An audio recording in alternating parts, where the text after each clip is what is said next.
지금부터 13장입니다. 13장의 중력. 그 첫 번째 이론, 중심력에 관련돼서 한번 문제가 아니라 이론을 설명해 드리도록 할게요. 중심력이라는 건 뭐냐면, 말 그대로 어떤 한 정해진 한 점, 정해진 한 점이죠. 이걸 중심으로 해서 향하는 힘을 얘기하는 걸 중심력이라고 하는데요. 그림에서 보면 알 수 있듯이 우리가 어떤 기준계죠.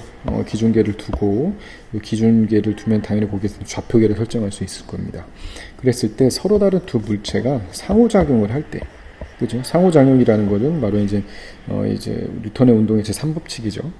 힘이 작용한다고 할 때 이 두 물체 사이의 관계는 결국에 중심력이 작용할 수밖에 없다라는 것을 지금부터 설명하도록 할게요.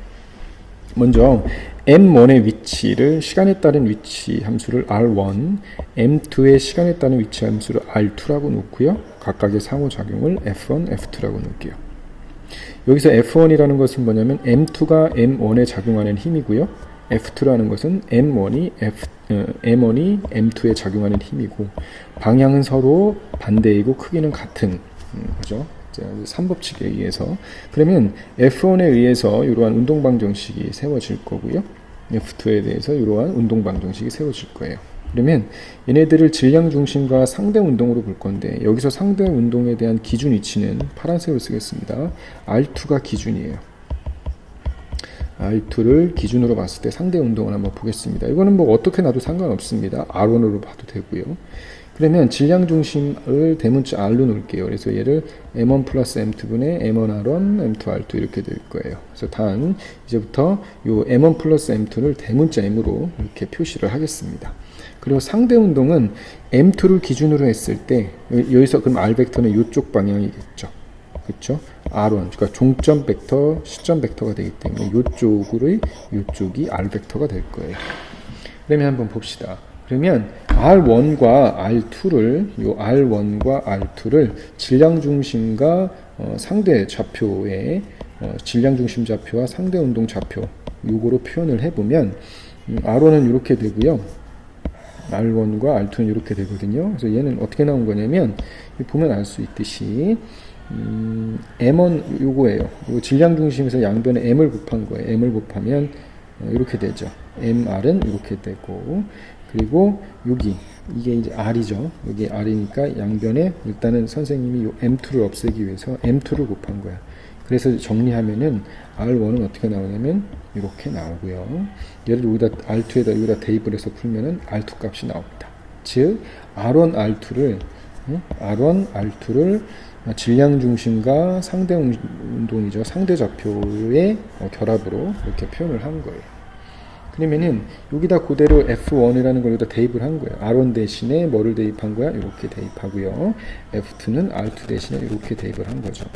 그러면 F1 더하기 F2 두 개를 더하면은 뭐만 남냐면 요 뒤에 항은 없어지죠. 뒤에 항은 없어지고 요거만 남습니다. DT분의 DT의 제곱은 D의 제곱 R이에요. 이게 뭐냐면 상대 가속도죠. 아니, 질량중심 가속도예요. 이걸 쓰면은 얘가 의미하는 것은 뭐냐면 질량중심 가속도죠. 질량중심 가속도이고요. 그죠? 이게 이제 질량중심이라는 거는 그 질량의 총합이 되겠죠. 그러니까 이게 즉 F1 더하기 F2의 합은 구하면은 우리가 F1은 이렇게 쓸 수 있잖아요. R 헤타. 여기서 R은 아까 뭐라고 그랬어요? 그렇죠. R1 마이너스 R2예요. 그러니까 R2를 기준 위치로 하는 상대 좌표인데, 이게 이제 R 헤타라는 것은 R 방향의 요게 의미하는 것은 뭔 말이에요?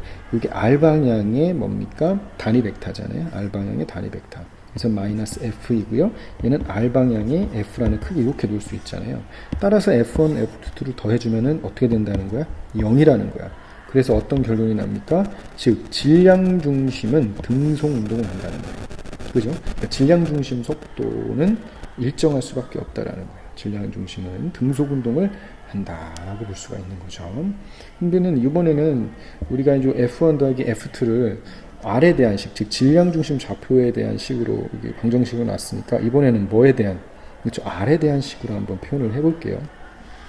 이 양변에 M1을 없애주기 위해서 M1으로 약분해 준 거예요. 이렇게 F1에다가 M1으로 약분해 주면 이러한 식이 하나 나오겠죠. M1분의 F1이야. 근데 F1은 F의 R 헤타니까, 그죠? 이렇게 될 것이고, 이런 식이 나오고, 얘도 마찬가지로 F2는 M2를 약분하고, F2는 FR 헤타고, 이걸로 약분해주게 되면, 여기서 약분해주면 얘가 없어지고 얘만 남는단 말이야. 그래서 1식에서 2식을 빼준 거예요. 얘를 빼주면 이런 식이 나와요. 이런 식이 나와서 최종적으로 어떤 식이 나오냐면 마이너스 FR 헤타는 이런 식이 하나 나와서 우리가 이제 여기서 이제 이런 거, 요 질량을 뭐라 하면 두 질량의 합에 두 질량의 곱을 두 질량의 합으로 나누어준 요 질량을 뮤라고 나서 얘를 뭐라고 그러냐면 환산 질량이라고 합니다. 얘를 환산 질량이라고 그래요. 환산 질량이라고 그래요. 그럼 이 말은 뭔 말이냐면 원래는 이렇게 좌표를 이렇게 보면 원래는 어떤 좌표였어? 그렇죠. 여기에 M2가 있고요. 얘를 M1이라고 보고 얘를 뭡니까? R2, 요거를 뭡니까? R1 이렇게 놨어요. 그리고 이쪽으로 각각 힘이 F의 크기로 이렇게 작용을 했잖아. 이것은 내가 임의로 잡아준 요 기준계에서 잡아준 건데 이제는 얘를 하나의 운동으로 보는 거야. 한 물체의 운동으로 봐서 뭐를 기준으로 본 겁니까? 그렇죠. M2를 기준으로 보게 되면 이렇게 되는 거죠. M2를 기준으로 보게 되면 얘가 M2가 되는 거죠. M2가 기준 위치가 되는 거야.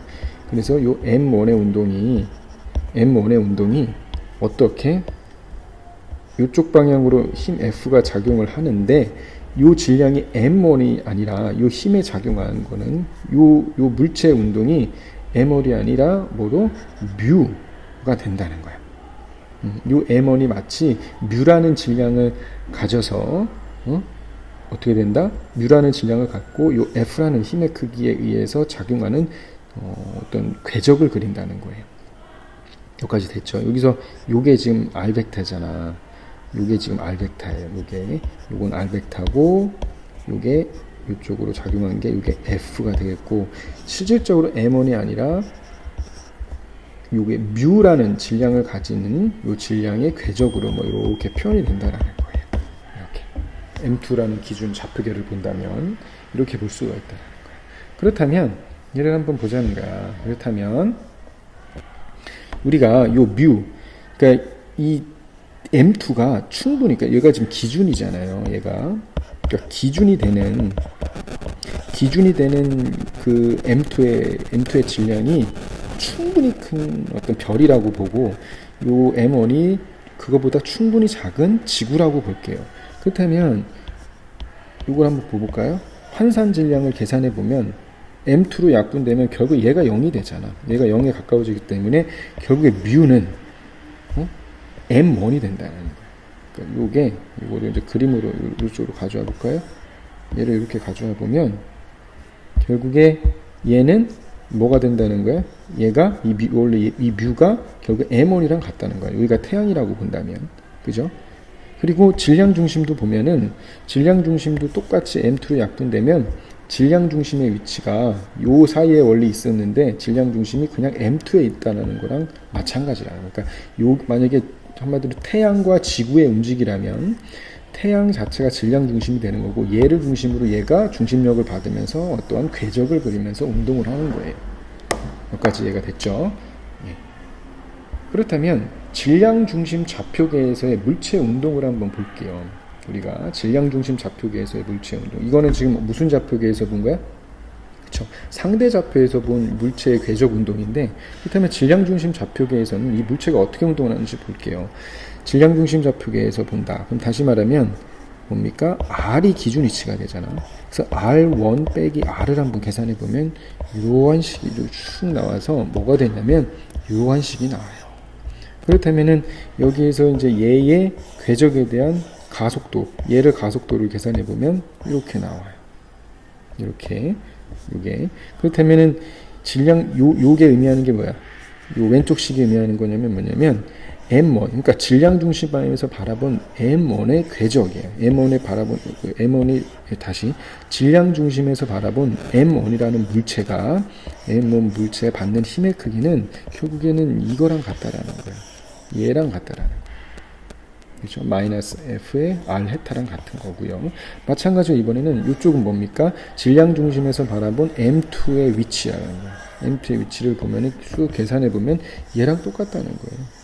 얘랑 똑같다는 거고 얘에 대한 가속도를 각각 구해주는 거죠. 그러니까 질량 중심에서 바라본 M2의 가속도가 되는 거고 그리고 그것에 대한 질량을 곱한 거는 이러한 힘은 결국에 FR 헤타랑 같은 거예요. 그죠? 그러니까 정확히 뭐냐 여기서 보면 알듯이 방향이 어떻게 돼요? 정확히 반대예요. 그지? 그러면 한번 보자고. 한번 봅시다. 여기 M1이 있고 M2가 있어요. 그리고 요 파란색에 의미하는 게 질량 중심 좌표예요. 그죠? 그러면 질량 중심에서 좌표에서 바라본 M1하고 M2는 분명히 얘를 일직선상에서 봤을 때 반대 방향의 힘이 작용을 해요. 그리고 요 궤적을 M2의 궤적이라고 보고요. 질량 중심에 대한 요 궤적을 질량 중심에 대한 M1의 궤적이라고 본다면 어떻게 된다는 거예요? M2가 만약에 이 위치로 간다면 반드시 M1의 궤적은 여기 있어야 된다는 거고 M2가 여기에서만 여기까지 이동을 한다면 M1도 반드시 그 반대편에 있는 얘에 있어야 되기 때문에 이러한 궤적을 움직이는 거예요. 여기까지 이해됐죠? 그러니까 결국에 이 질량 중심에서 바라보면 M2도 회전을 하고요. M2도 중심력을 받으면서 질량 중심을 기준으로 해서 어떤 중심력을 받으면서 운동을 할 거고 마찬가지로 질량 중심에서 바라본 M1은 또 M1을 기준으로 해서 중심력을 받으면서 얘가 회전을 하는데 여기서 각각의 각 시간에서 바라본 힘의 방향은 일직선상에 서로 반대 방향이 된다라는 거야. 그러니까 한마디로 일직선상에 M1하고 M2가 있을 수밖에 없다라는 거예요. 반드시 이렇게. 여기까지 이해가 됐죠? 예. 그렇다면은 이번에는 운동 에너지를 계산해 볼 건데 이 V1은 뭡니까? dt분의 dR1이고 R1은 R 플러스 얘죠. 그러면은 얘를 정리해 보면 결국에 V1이라는 속도는 질량 중심 속도에다가 요거 V 릴레이션이라는 건 상대 속도예요. 상대 속도 이렇게 표현이 되고 마찬가지로 V2도 이렇게 돼요. 그래서 선생님은 미리 요거를 계산을 했는데 V1.V1 V2.V2 왜냐면 운동 에너지를 계산해야 하기 때문에 이렇게 해보면 V1.V1은 이런 식이 하나 나오고요. V2.V2는 이런 식이 하나 나와요. 그렇다면 우리가 총 운동 에너지 임의의 좌표에서 두 물체 그러니까 중심력을 받는 그러니까 상호작용을 하는 두 물체의 총 운동 에너지는 K1, K2 즉 2분의 M1 V1의 제곱 2분의 M2 V2의 제곱이 될 거예요. 그죠? 그렇다면 요 V1의 제곱, 요게 V1의 제곱이 되잖아. 그죠? 얘가 V1의 제곱이 되고요. 얘가 V2의 제곱이 될 거야. 여기서는 크기의 제곱을 의미하는 겁니다. 그럼 얘를 계산해주면, 요거 계산해주면, 약분 없어질 건 없어지거든. 얘랑은 없어져요, 결국에. 그래서 뭐만 남냐면 앞에 항, 뒤에 항만 남아요. 그래서 요걸 정리하면 요거만 남고, 얘를 밖으로 빼주는 거죠. 얘랑 빼주면, 이게 뭐야? 질량 중심이에요. 질량 중심에서의 운동 에너지가 질량 중심 좌표계에서의 물체의 운동 에너지가 되는 거고요. 얘는 요거를 또 약분하면 이런 식이 두 개가 나와. 그래서 우리가 구하고자 하는 총 운동 에너지는 즉 서로 상호작용하는 두 물체의 총 운동 에너지는 질량 중심에서의 운동 에너지에 이건 뭡니까? 그렇죠. 상대 운동인 거죠. 상대 좌표에서의 환산 질량 에 대한 운동 에너지의 합과 같다라는 거예요. 뭐 이거는 되게 자명한 얘기지만 중요한 얘기기도 합니다. 그렇다면 질량 중심 좌표계에서의 총 운동 에너지는 뭐가 되냐예요. 그럼 질량 중심 좌표계에서의 총 운동 에너지를 계산하려면 이거를 봐야겠죠. 이게 뭐야? 질량 중심에서 바라본 M1의 속도가 되는 거고 얘는 질량 중심에서 바라본 M2의 속도가 돼요. 그것에 대한 각각의 운동 에너지가 되겠죠. 얘를 계산해 보면 앞에 거 요건 요렇게 빠지고 그지? 그리고 요 가운데 마이너스 2V1 V 질량 중심 속도 요거 정리해주면 이렇게 되고 맨 마지막 항 정리해주면 이렇게 돼요. 근데 그러니까 얘가 의미하는 게 뭐냐면 얘는 뭡니까? 얘는 다시 써주면 마이너스 M의 VCOM의 제곱이죠. 이렇게 되잖아, 그지? 그래서 얘 계산해주니까 요 두 개 계산해주니까 이렇게 나오는 거야. 그지? 그럼 얘가 의미하는 게 뭐였어요? 이게 뭡니까? 서로 상호작용하는 물체의 총 운동 에너지의 합인 거고, 얘는 뭡니까? 질량 중심 좌표에서 바라본 얘의 운동 에너지가 되는 거죠. 질량 중심의 운동 에너지가 되는 거죠. 좌표에서 말하는 게 아니라 운동 에너지. 그러니까 요 두 개의 차이는, 그러니까 한마디로 여기서 요거 빼준 거는 결국에 뭐가 있습니까? 그렇죠. 상대 운동에 대한 환산질량이 뭡니까? 운동 에너지랑 결국에 같을 수밖에 없다. 이런 결론이 날 수밖에 없다는 겁니다. 네, 이상으로 이론 설명.